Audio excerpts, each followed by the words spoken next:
আসসালামু আলাইকুম। আজকে আমাদের রেসিং সেক্টরে যারা আছি, যারা রেস করি আর কি, তাদের জন্য দুঃখজনক ব্যাপার।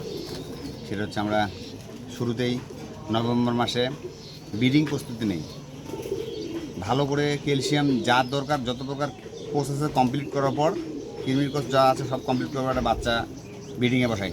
মূল পেয়ারগুলোরে যে বাচ্চা নেব 2-1 পিস ফ্রেশ বাচ্চা নেওয়ার পর ওখানে মশার কামড়ের ব্যাপার আছে। মশা কামড় দিলে পক্স হয়। পক্সে সুস্থ বাচ্চা না উঠলে রেসে ভালো করা সম্ভব না, অসম্ভব ব্যাপার। পক্স থেকে বাঁচার পর দেই ফ্লাইং লফটে বাচ্চা মনে করেন যে আপনার ফ্লাই করার জন্য। ফ্লাই করার পর তারপর বাচ্চা আবার অসুস্থ যদি হয় তারপরে রেস করা মুশকিল, কারণ অসুস্থ বাচ্চাদের রেস করা যাবে না। ওই মুহূর্তে বাচ্চাটাকে সুস্থ রাখে, পারফেক্ট সারা বছর সুস্থ রাখে। নভেম্বর মাসে আমরা রেস কিংবা ডিসেম্বর মাসে রেসের প্রিপারেশন নেই, ঠিক আছে? সেই ক্ষেত্রে বাচ্চা ফ্লাই করার সময় দেখেন কত ধাপ পার হয়ে যায়। ব্রিডিং প্রস্তুতি, ওখান থেকে সুস্থ বাচ্চা, তারপরে আবার অসুখ। সারা বছর তো অসুখ বিসুখ লাগে থাকতে পারে, না না না থাকার কোনো বিষয় না, থাকতে পারে। যে কোনো লফটে যে কোনো কারো হতে পারে, হবে না এমন কোনো কথা নেই, যে কোনো কারো হতে পারে। সুস্থ রাখতে হবে কবুতরকে সব সময়, এনি টাইম। রেসের সময় তো আরও বেশি।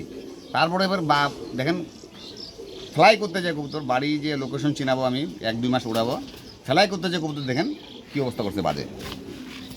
বাজে মারে কবুতরের 12টা বাজে থুই দিছে একবারে, একদম ক্ষত স্থান, মানে খেতে কবুতরটা এমন ক্ষত করছে, ক্ষত করে থুই দিছে, অবস্থা খারাপ। জিরো ফেদারের একটা বেবি। বাপের সেট হচ্ছে উইলি আর মায়ের সেট হচ্ছে কিটেল। 3 পিস বাচ্চা নিয়েছিলাম যত সময় আমার। 3 পিস বাচ্চার মধ্যে এইটা 1 পিস। এখন জানি না কতটুকু সুস্থ হবে, বলতে পারবো না।